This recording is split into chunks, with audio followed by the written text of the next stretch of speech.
welcome everybody to this webinar. This is a bi-weekly webinar that Jim and I host that adds value to the agents. And as Jim says, one of his favorite sayings is "iron sharpens iron." So we get to share information, make us better.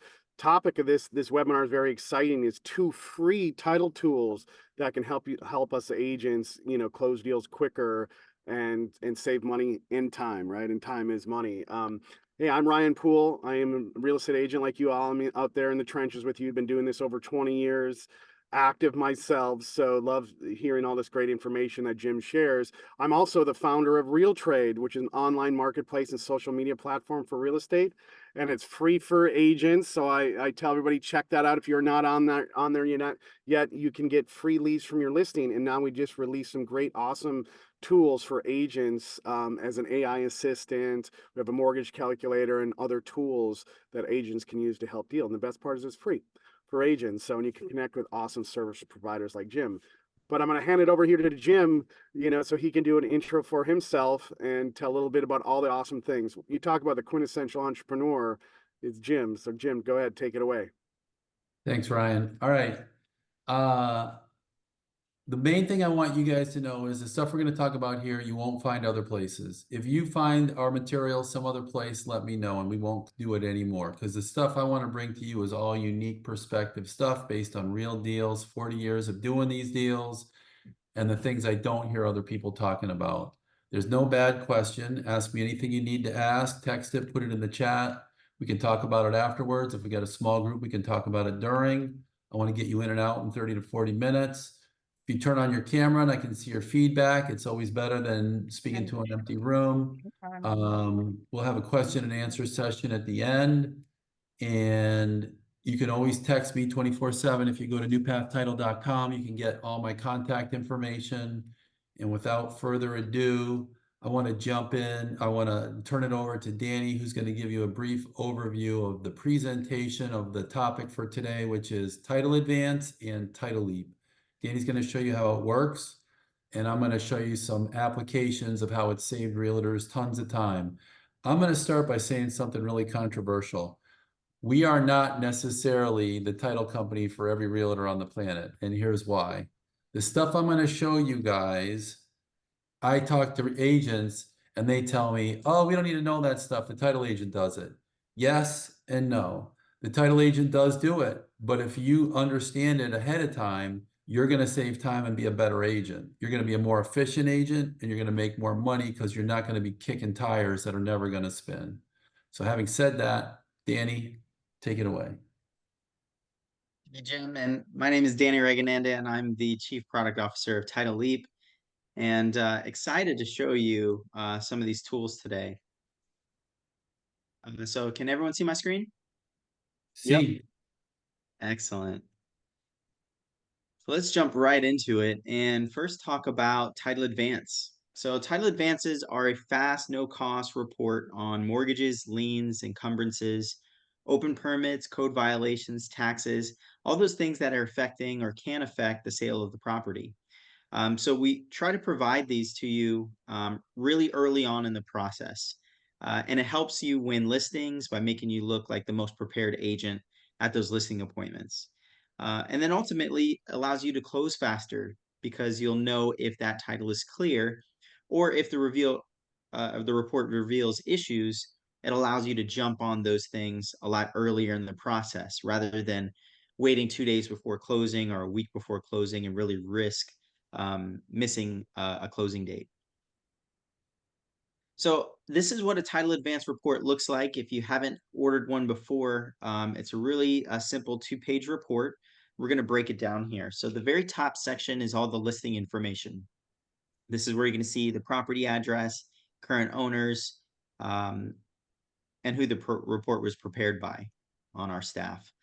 Below that, you have the public records information. This is going to list those things that are recorded in public records, like the mortgages, liens, and other encumbrances. The section at the bottom is for the municipality and county records. These are going to be your code violations, your open permits, outstanding taxes, and things like that. Within each of those sections, there's going to be some special notes and commentary specifically from Jim. So this is a really good area to read up on this information. You don't want to skip that because it could be some really pertinent information to help you understand the results within this title report. And again, those things that it's going to help you identify is whether or not the title looks clean from an early standpoint, and if the closing is going to be quick and easy. It's going to help answer those equity questions. So you'll be able to see the outstanding mortgages and what their original amounts were. So it's a really great way of seeing if it's a, a slim deal or if it's something that is worth pursuing. And then again, we can start working on issues right away and avoid those delays in closing. Yep. And I want to say this too. This is, you guys, this is free for us agents. I use this too. Also, when I'm a buyer's agent as well, where I think there might be something crazy, some past liens or some violations on the property that I want to head off, at the pass, right, is great. Of course, as a listing agent, the way that I love them and I use them for every single listing is you look like an educated agent, right? So you're going in there. Obviously, these sellers are doing, other listing presentations, and here you come in knowing more about the property than the other listing agents. So you actually can say, "Hey, I see you have this much equity in your home. You have, this liens. Oh, we have a code violation here. We're going to want to clear this up before we get to closing, so the buyers don't have any kind of leverage on us." You know what I mean? So those are the types of things that you definitely want to pay attention to title advance. And I want to just, I want to piggyback a little bit off you, Ryan, is sometimes people lie. Sometimes people say, no, I don't have a mortgage, or no, I've been on time. And then you find out they haven't paid their mortgage payment since 2020. And then on top of that, there's a whole nother piece that people forget about is maybe the last title company didn't do what they were supposed to do, right? Maybe that satisfaction never got recorded. Maybe that lien from 2 years ago never got released. Now you have a whole other issue that no one even knew was there that shows up when we finally order that title commitment. So, well, that's the most timely thing you could have said. Right before the show, Rudy came into my office and she said, "Jim, we're doing a closing for somebody. We closed them a couple years ago. The lender never recorded a SAT. Now the new title company needs that satisfaction. Had they had the title advance in hand, they would have been asking for the satisfaction long before the listing ever went in. We'll get the satisfaction out because we have a relationship with that lender. But if you have to go back to Bank of America and get that satisfaction, good luck getting it in 30 or 40 days. Never going to happen." Morning, Tanya. Good morning. All right, this would be probably a good segue to go into looking at a bunch of title advances. Danny, if you didn't have anything else lined up. Before I do, I want to jump to the second page of the title advance report because there's a lot of useful information on page 2 of this report that you may be missing. And so just real quick, at the very top, we have the ability to order municipal lien searches. So we did a past webinar on the importances and uses of muni searches. So we give you a really quick and easy way to order those muni searches if one is necessary, right from the link at the top here.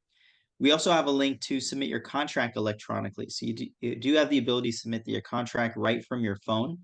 And you can do so by clicking on that link within the title advance report. And then you can also generate net sheets. So these are more tools that we give to realtors for free. And one of those is the ability to generate net sheets for sellers, for buyers, or borrowers in a refi situation. And you can email or print those, or email or save them as PDFs right from the website or from your phone, laptop, tablet. Really works on any device. And then lastly, there's some contract guidance here at the end of the report as well. So some language that you can put in if we're going to act as the escrow agent, or if you're the buyer's agent, you want to choose the title agent, but your buyer doesn't want to pay, you can put in on paragraph 20 that the closing agent is going to be new path title. So there's I some, just got a some call from helpful a Miami contract guidance agent. there. Right before the show, I just got a call from a Miami agent who said they wanted to use us for title. Buyer typically chooses the title company. Miami agent said in our show a few times, absolutely wants us to close, and I'm going to call him right back over the show and after the show and give him that little tidbit of how they can control title and still have the buyer pay for it. They're a listing agent. sorry, I want to ask add that one thing. last piece to that. first thing with the net sheets, I know there's a couple agents on here. If you guys ever need like a real detailed settlement statement, like, your seller's being a stickler and wants to know exact dollar amounts or anything of that nature, you could email me or text me and I'll put together a prelim that's way more detailed in, real numbers and putting their name or whatever they need, right? Some people just can be extremely detailed on what they're looking for. I can do it way quicker than you, like putting it in an Excel spreadsheet. You just give me the details that you want and I'll put it together.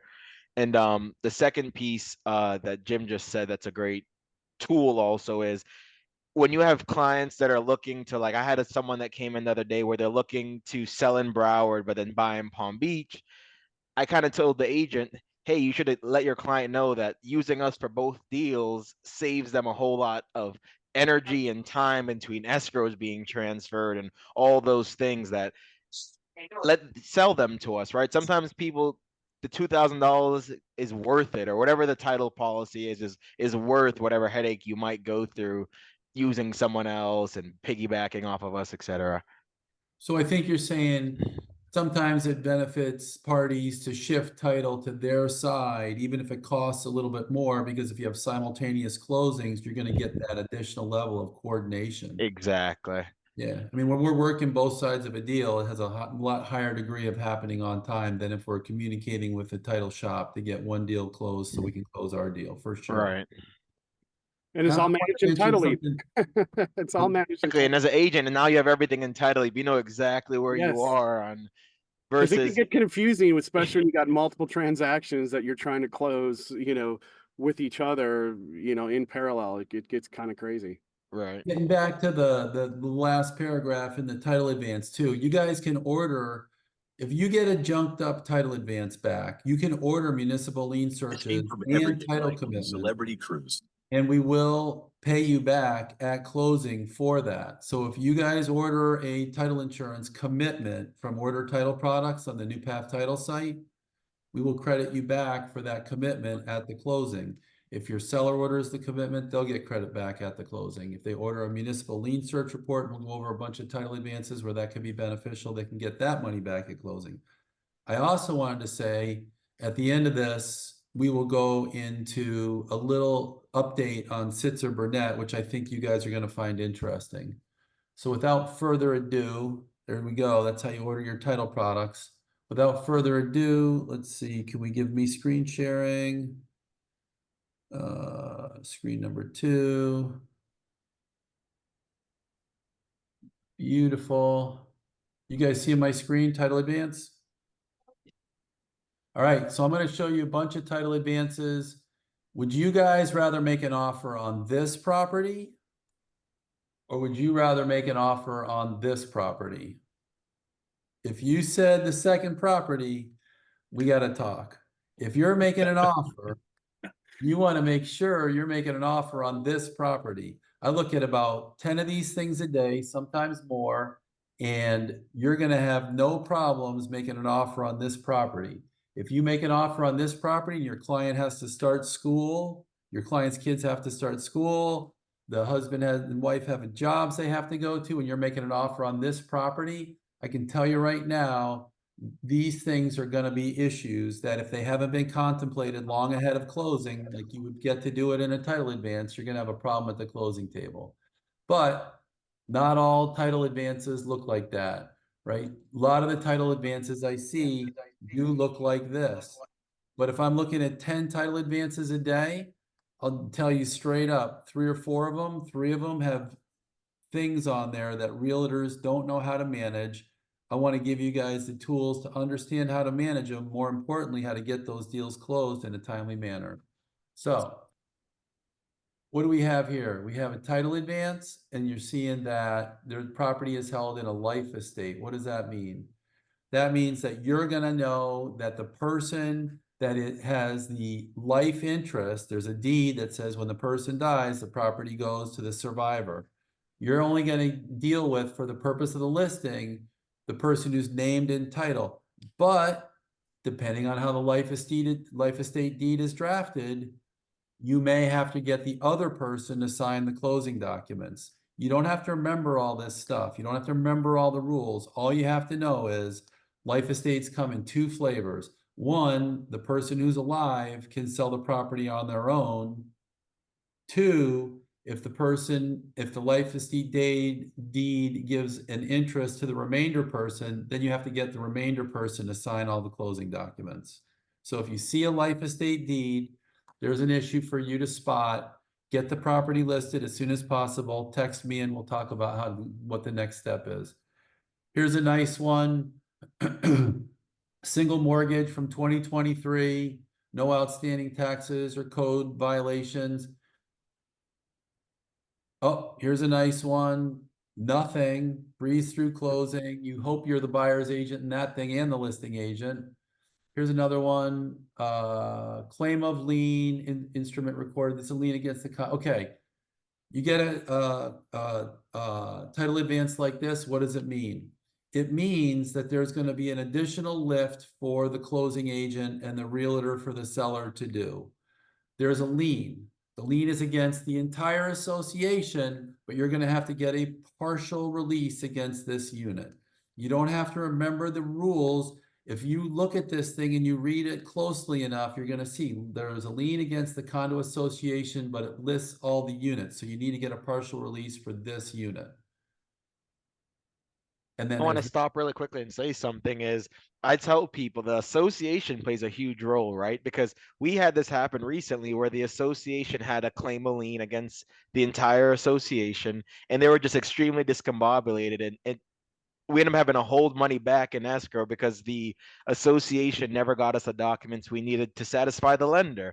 Now, I don't expect anyone to remember that, but it's just Jim's point, and make sure you're actually looking at them and understanding what's going on because it helps a lot when rate locks are expiring and everything else in between when you kind of know what you're already dealing with prior to getting in it. Now tell them the best part of that transaction, Tajay. What was the lien amount? I think it was like $7,000 or 14 grand. It was either 7 or 14. And the lender is like, nope, until this, and this happens, we're not closing on this thing.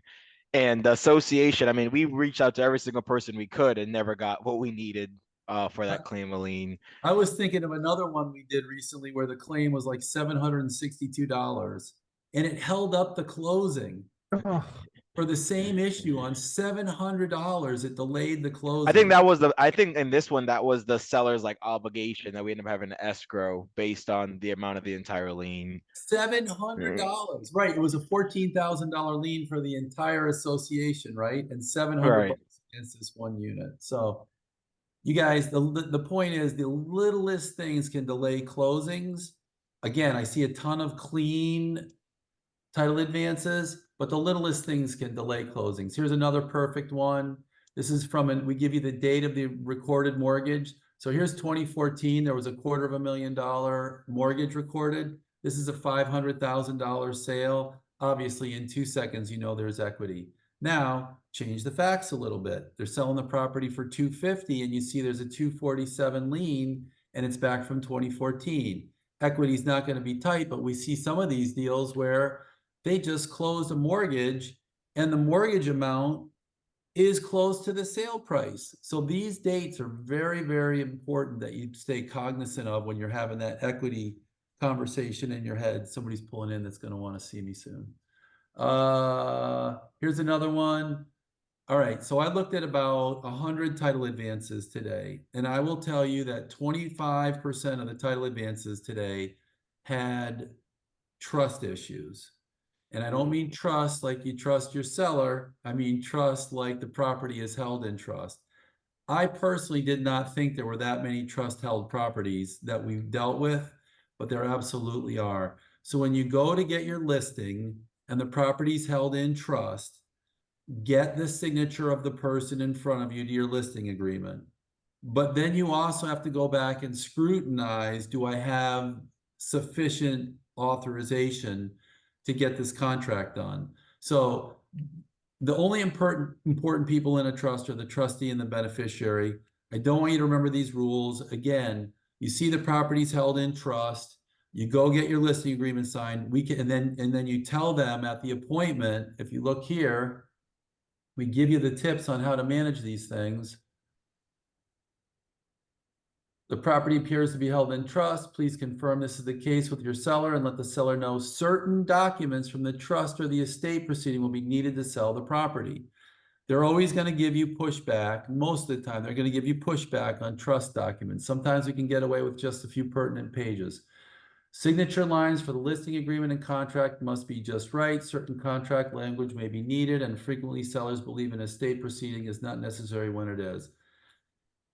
We have had so many people dealing with us lately, and they tell us that they don't have to do a probate because property is, bear with me 1 second. The property is the person just died and they only have one kid. The parent just died and they only have one child. That still needs to go through probate, period, end of story. Unless there's a life estate or a trust and it's just held in a will, it doesn't matter. Now the thing has to go through probate. Now, if it's in a trust, certain trusts don't have to go through probate, certain trusts do, and life estates don't have to go through probate. So there's a whole bunch of little tips we give you guys on how to manage these things. Here's another clean one. No outstanding mortgages and no code violations or outstanding taxes. Who wants to make an offer on that? Absolutely, you want to have that your property you're offering on. So these are very valuable for buyers agents. Here's an old mortgage, right? It's for 100 grand. The sale was for $100,000. Very inexpensive sale or listing value. And then there's some unpaid taxes. Here you have another clean one. Some taxes, another clean one, another clean one, another clean one. We're getting to some good ones. Okay, here's one. So in the permit section, you have a permit that was just recently pulled. Sometimes this is for a re-roof. This particular one, no work was done on the property. However, you still have to close the permit out.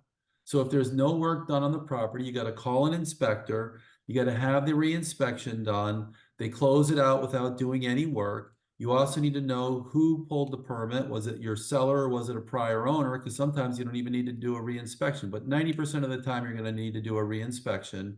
They'll see no work was done, they'll close the permit. You need to know in your contract who's responsible for closing the permit. Is it a buyer's duty or a seller's duty? The contract defaults to buyer's duty. If there's language in your contract that makes it a seller's duty, now the seller has to close it out. But the title advance, even if you're on the buy side, this puts everything on the radar long ahead of the closing agent ever putting it on your radar. Here's a good one. And if you, I want to add too, if you do get it, if you are representing a buyer and you're doing a title advance on a property you're going to make an offer on, which I have used, and there is permit issues in there, right? You want to put that language in there that sellers to close all open, expired, all permits, right? Prior to closing. So it's something that can save you can look like a hero for your buyer. You know what I mean? You look like an educated buyer's agent. Definitely. And if you have a transaction with, for lack of a better term, hair on it, we're doing one right now where we're representing a buyer in a St. Lucie purchase, and the property is it's $400,000 property, and it's got $800,000 worth of liens, and all this stuff is going to get released. But you don't want to be, as an agent, you don't want to be in the hot seat taking responsibility. So in this particular transaction, the buyer is going to pay us $1,200 and we're going to be the attorney for the buyer. We're going to make sure all that stuff gets wiped out at the closing and it won't show up at in the final policy or being a lingering issue. And so we can also represent your buyers, the law firm can, and make sure that you guys aren't responsible for making this stuff happen. Here's a really interesting one. There's two mortgages. So you're selling the property. This particular property is listed for $350,000. So you say, oh, the equity, there's no equity here. Wrong. These are reverse mortgages. I'll give you this little tip in the title advance. Note these two mortgages appear to be in the same reverse mortgage loan and not separate first and second mortgage loans. So if only one payoff amount is due, please confirm with your seller. You can have that conversation early with your seller and make sure that this is in fact a reverse mortgage. HUD and the originating lender each record a mortgage in the same amount. How do I know it's a reverse? They're the exact same amount and they were recorded on the same date. And the book and pages are right next to each other. I don't expect you guys to remember all that. But when you see two mortgages for the same amount in close proximity, good chance it's a reverse mortgage, and we can absolutely figure that out. You can also go to the public record and punch in the book and page. And when you go to the public record of any county, you can punch in the book and page and you can get all that information.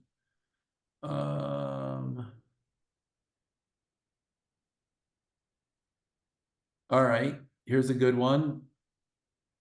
No permit violations, no outstanding taxes, but here's a good one. You've got a mortgage for $337,000, which is old. You've got another mortgage, which is old, for $164,000. Those are purchase money mortgages. They date back to the acquisition of the property. But you have a claim off lien for $20,000. You have a Liz pendants and you have a judgment. So these actually are an association. I'm sorry, an old mortgage. There's another one we're going to look at that's from an association. They got a judgment back in 2019. Oh no, there was a claim of lien. Oh no, this was the one. This was a mess. So this claim of lien is actually an association. This Liz pendants was actually a foreclosure. And then for a foreclosure of a mortgage lender. And then this judgment was for that same mortgage lender. And then just recently they assigned the bid. This agent was brought into this transaction to make a sale happen. The seller did not convey any of these facts to the agent. Could you imagine getting photography done, listing this property, and going through the motions of thinking you're going to be making a sale happen, knowing that this agent doesn't even have, this seller doesn't even have the right to sell the property? Never mind the equity conversation. To Taj, I think it was Taj, somebody mentioned it earlier, sellers forget, they don't always tell you the facts, and that's just the reality. So in this particular transaction, this is a homeowners association. Looks like there's plenty of equity. This was like a $700,000 sale. However, in this particular deal, the seller did not tell the realtor that there was a homeowners association lien and foreclosure pending. So here they've recorded their lien, and here they've recorded their Liz pendants. That precludes their judgment. These things all happened recently. And maybe it's why the seller is selling, and maybe it's why it didn't. But in my conversation with the listing agent, the seller absolutely did not disclose this to them. And I want to add something I like to tell people. Go back to that one really quick, Jim. Is typically I tell agents, if your seller isn't paying their association dues and you know that, just expect for other things to be, in bad standing. So that mortgage, it could be really close to the face value because that person hasn't been making their mortgage payment the same way they haven't made their association payment. It's kind of a clear tell, like you can put it all together once you see one list pendants out there.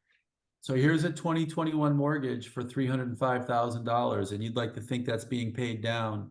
That might be still 305 because they paid for a little while and they stopped paying. So this one stopped paying the lien in February of 2023.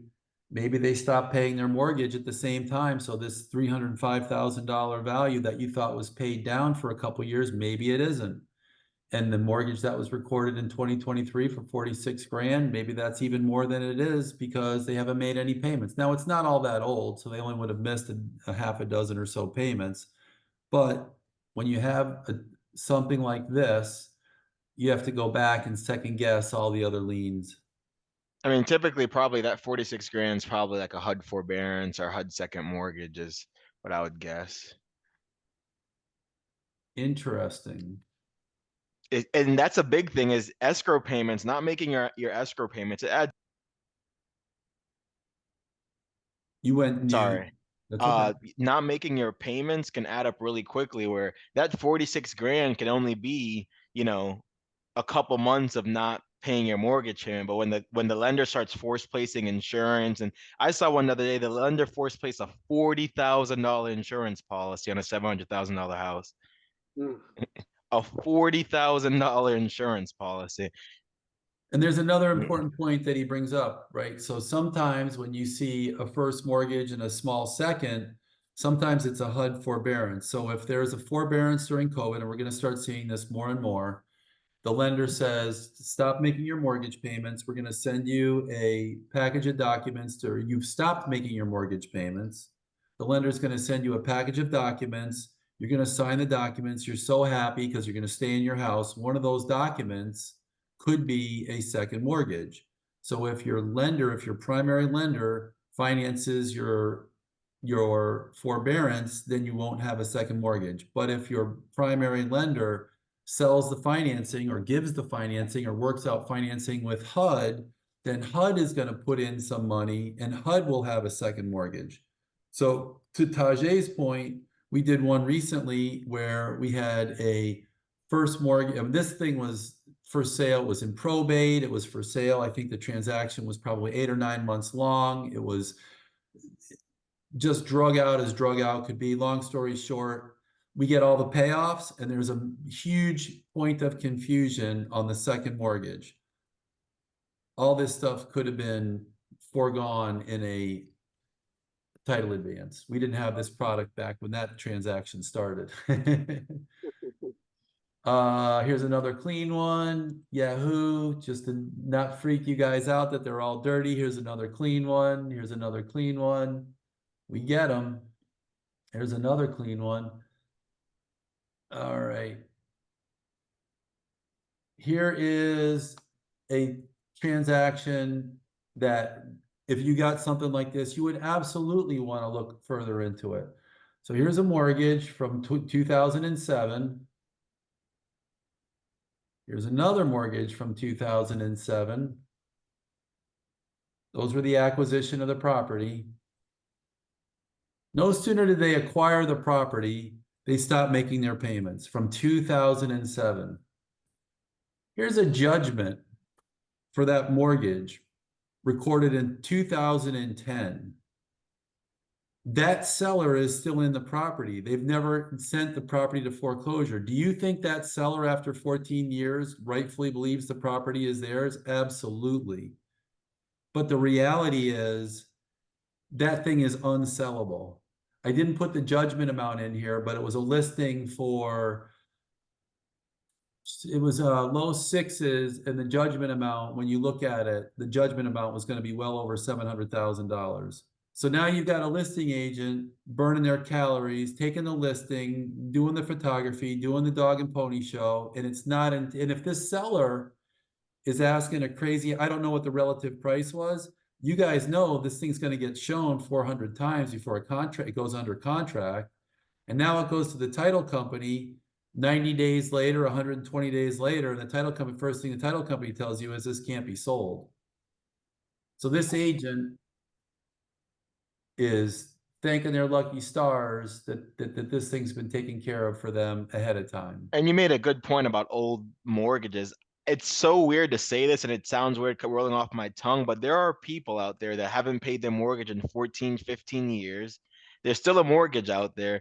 The lender's not coming after the property. It's not foreclosing. And there's people that genuinely believe they don't owe the money. We had one, Jim remembers, the guy's like, oh, no, Obama took care of that for me. And that's just his exact words. Like, I don't owe that money. Obama took care of it for me. I mean, And how we long called had he US been in his Bank. property since he said Obama took care of it? So as far as he's concerned, he Sir, did. no one ever called him for the money. The lender hasn't got a payment, nothing. It took the lender a month to actually research and find the mortgage payoff and find the loan information. But as far as that guy was concerned, he didn't owe the money anymore. You can't even make this stuff up, you guys. You can't believe. I I mean, it's call amazing ourselves they could be in the lifeguards. house that long, like, and not make, like the bank that, never, evicted the owner. I mean, incredible. Yeah, it's actually crazy. I Ryan, couldn't believe it. that one we just looked at was their judgment was 14 years old. And I think that one we just looked at, Jim, was for Guillermo. That's on the call right now. So here we've got Mortgage lien recorded, original principal amount, lien recorded for the original principal amount, lien recorded. So this particular one has an old mortgage. This lien was in favor of the association. Don't ask me, why they didn't act on it quicker. And this one here, these are all old stuff. Sellers don't even know these have issues. Old stuff. So now they list the property. You're having the equity conversation after you get the listing agreement signed. And this stuff isn't even on the seller's radar. Here's another one. Has the trust language. I think it was just the trust language. So I want to just go through a brief list of the stuff that you guys can encounter. COVID forbearances, like Tajay said, reverse mortgages, like we went over, MV realty liens, Been there on those. open permits. Open permits can be a number of different things. It could be a lazy contractor, or not lazy, but a contractor that just didn't file their lien. So when you have an open permit, you might be going back to close the permit. You might be getting into a contractor argument. Notices to owners, same thing as open permits. Notice to owner is when a contractor does work on a property, they're a subcontractor, they're not in privity with the seller. So it would be the seller who wanted an addition and hired somebody to come and pour the slab. The owner and the slab contractor never talked. So the slab contractor files a notice to owner, and if you don't deal with the notice to owner early, I've seen plenty of sales that are held up because they're arguing with the slab contractor. Did that make sense, Ryan, or did I go too fast through that? No, that makes sense. Contractor liens, those are obvious. Judgment liens, so you can have people that have judgments from credit cards that are recorded in name against the property. We have tools to deal with those. We have a notice of homestead we can file, but those take 45 days. I think it's 45 days. So if you have a closing that's 20 days away or 10 days away, and you get that commitment, and the commitment shows a judgment lien from a credit card holder and it's their primary residence, we can cut that off, generally speaking, but you're going to need the time to do it. There's a statute that allows us to cut that off. A title advance will give us the ability to do that stuff and close on time. Spreader liens.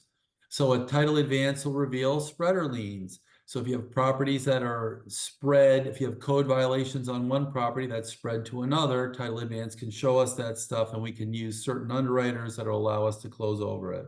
Which I would advise too, because I work with investors guys as a buyer's agent, is to have your buyer set up an LLC for each separate property. Don't keep buying the properties under one LLC.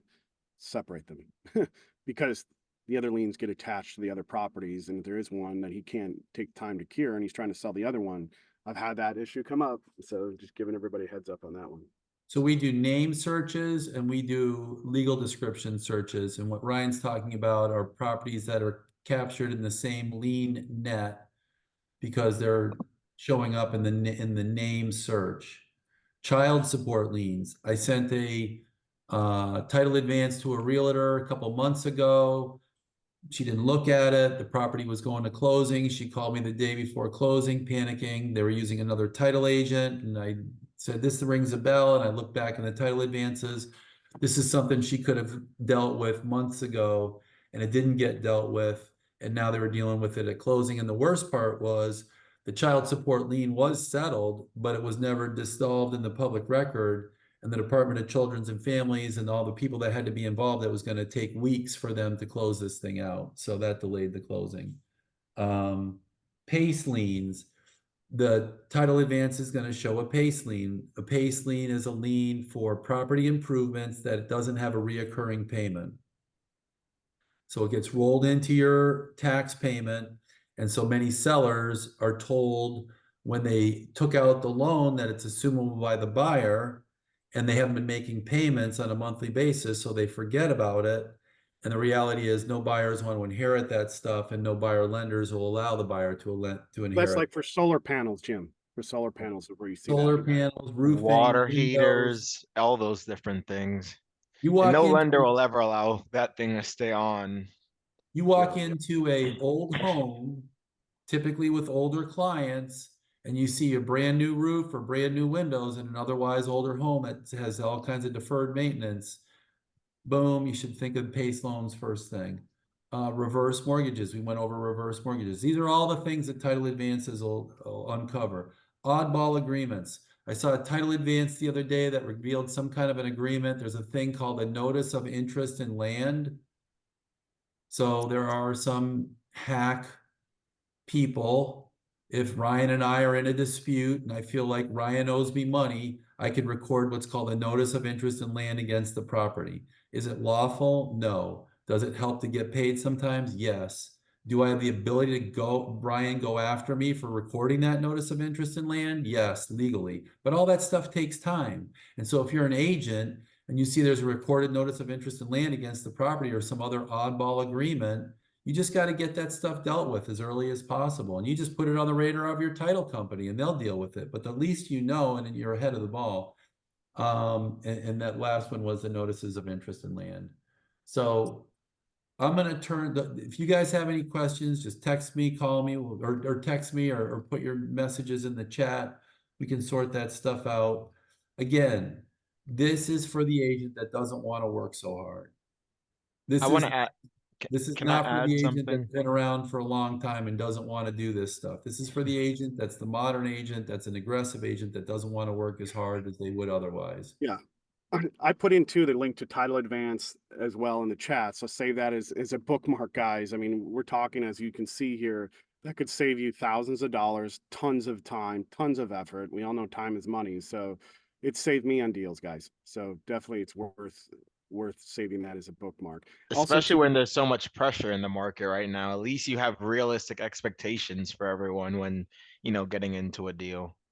yep, Yeah. 100%. And you can order your Title Advance on Real Trade under your dashboard as well. So multiple places. Also order at New Path Title as well.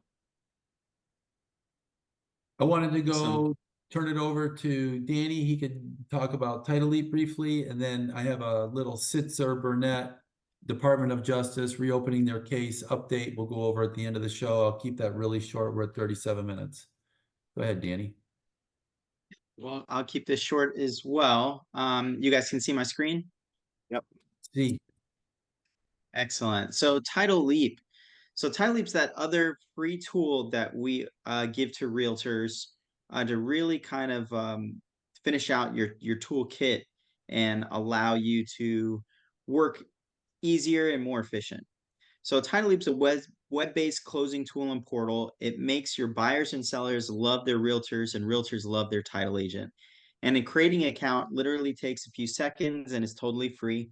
Title Leap can be accessed on any device using any browser. So if you have an Android, an iPhone, you're working from a tablet, you're in your car, or you're in the office on a PC or a laptop, you can access Title Leap from basically anywhere.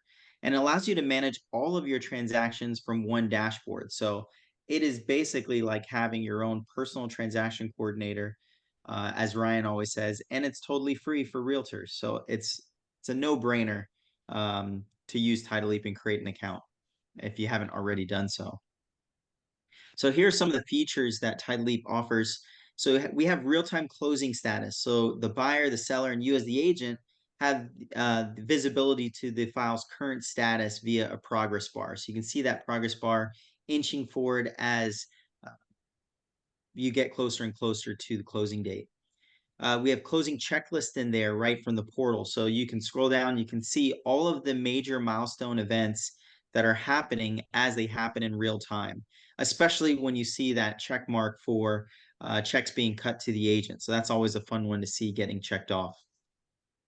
There's critical date reminders. So Title Leap will automatically notify all of the parties, keeping everyone informed of the transaction's timetable. So we'll dive in and looking at what those critical dates look like and how to access them via the portal. There's unlimited document storage as well for not just your clients, but for you. So anything that is related to, you can upload those documents them during the closing and even post closing. So they're there for eternity. So 3 years later, you have a client come back to you as the agent and say, "Hey, I closed with you. I want to do a refinance, but I heard I can get a discount if I produce my old owner's policy. You can now look like a hero agent and go right into your Title Leap account to that old closing, pull up that prior policy or pull up that owner's policy and save your client hundreds of dollars on a reissue rate. So it's just another way of accessing that information I used that from. before. I've used that exact feature for one of my past clients that actually they closed in Miami, and you guys represented the buyer. The buyer chooses title there, and they're going to refinance, right? And they said, Ryan, where's our owner's title policy? Right there in the title lead. It's awesome. Yeah, they don't have to go digging through paperwork, try to find that in their home somewhere. I know I'm bad with filing stuff, but if I have it in digital format, I can usually find it pretty easily. And Title Leap makes that a breeze. We have automated notifications in Title Leap. So you can get important milestone updates not only via email, but also as a text message right to your phone. And we all know it's a lot easier to look down and see a text message and stay informed rather than digging through emails and trying to, stay on top of the hundreds of emails that we're all getting on a daily basis. And then lastly, there's integrated communications all built into Title Leap. So you can securely message your clients and also the title team. You can do that from any device. And all those messages are going to be automatically stored within Title Leap. Here are what some of those text messages look like when you receive text from Title Leap. They're all going to come from the same phone number. So I like to save that phone number as a contact in my phone. I call it Title Leap app. But your buyers, your sellers, they can save it as my closing, and they'll be able to see updates and reminders as they go through that transaction. So I want to pull over real quick what Title Leap looks like for the agent. So when you sign into Title Leap, you're going to be brought to a dashboard, and you can sign into Title Leap in a number of different ways. You usually will get an email inviting you to that transaction where you can sign in. You can also do it from the New Path Title page when you go to submit a contract. So if you click on submit a contract, you'll be able to kind of sign into Title Leap and submit your information and submit your new contract. But when you do create new transactions, or the staff creates new transactions for you, they're all going to be here on one dashboard. So I can quickly scroll through, these 4 or 5 transactions that I'm working with and see just from the progress bar that they're at different stages. So it's a really great quick visual for you. But then in addition to that, I can see on any of these files who currently is working on that file. So we highlight in blue that person that's working your file on any given day. So if you needed to message that person, you can click right on their face, and now you have secure messaging back and forth. And I can see the title team has messaged me this morning, received the additional documents from your client. It's good to hear. So I can say thank you as the agent and send that message back to the title team. And they're going to get that as a notification within their system and be able to respond to it very quickly. But also you have the ability to contact your client. You can attach documents all from right here in this messaging portal. On the dashboard of your transactions, you're going to see the property information at the top. You'll have the ability to kind of change some of your information if ever necessary.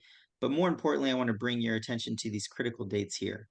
And so this is a really great area to see all of those critical dates rather than going back through the contract and trying to digging through all that information. Title staff puts that into Title Leap, and it's very clearly displayed for you here for not only you, but also the buyer and seller. They can click on any of these critical dates to see a little description of what it's for. And that really helps you stay in line with the timetable of this transaction. You'll also get text message reminders. So leading up to these critical dates. So maybe it's 3 days before the finance period's ending or the inspection period's ending. You're going to get a text reminder informing you of that. Maybe it's a day before the second deposit is due. That's a great way of reaching out to your client and saying, hey, just got a notification and a reminder from New Path Title that we need to get that second deposit in. Is there anything I can help you with? You need help getting that deposit over to them. So critical dates, super important, I huge want to say time saver, and this one very feature. efficient way of working. I just want to say this one feature is why I love using Title Leap. Is that this is like the free contract coordinator where everything is literally right there written down for you. You're getting notifications, and you look like a hero to your client, because you're organized, you're informing them, you're keeping everything, up to date for your clients. And it is something that's amazing, because if you got 4, 5, 6 transactions going at a time, it can get very confusing. Believe me. I'm sure you all know as well. Yep. Right below that, you get to see the title team, everyone that's working on the file. That progress bar, you'll see it start to increment as transaction steps are checked off. So these are all the transaction steps that are most important to the parties. And this one you'll see, of course, we've got transaction stats for when the seller's paid, seller's realtor's paid, and the buyer's realtor's paid. That's always, again, fun way of seeing when you can expect that check coming into you, or that wire. So that's Title Leap. Over on the side, you also have the ability to see those documents. So there is a document storage here. So you can upload additional documents if necessary. It's easy as a drag and drop. You've got that communication where you can message the title team or any of the other parties involved in the transaction. And then there's a communication log too. So maybe you're not remembering when's the last time you did talk to Tajay at New Path, or maybe it was your buyer seller. You can see all those communications, whether it was an email, a text message, maybe even a phone call where they logged a phone call. You'll be able to see that information from Title Leap. Within Title Leap as well, you have the ability to click on that closing cost calculator. That button's also at the top of New Path Title, but it does allow you to get to that area where you can generate net sheets for your buyer, seller, or borrower. This is what it looks like. You can put in some information in here.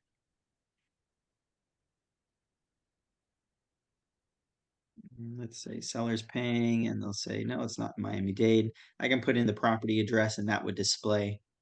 But now we have proceeds or estimated proceeds to a seller. We can start seeing the breakdown of some of those title costs. And then from here, we can print or email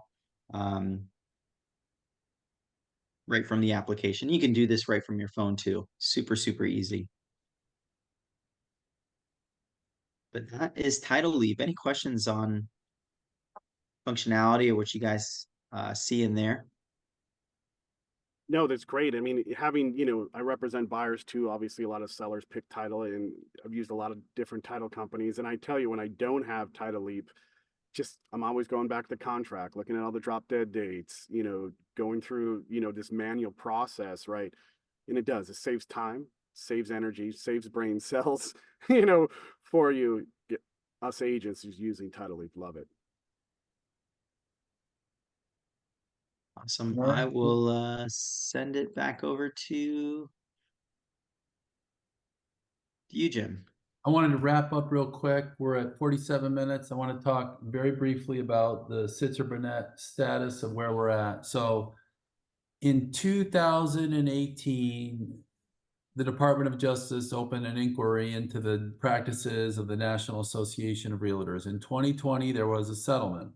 They settled on a couple of issues, which were steering and cooperation, the value of cooperation at that point, the value that the minimum value that a buyer's agent seller could offer a buyer's agent was, I think, $1. It was a minimal amount. I don't think it was a penny, but it was whatever, $10 or $1, a very minimal amount.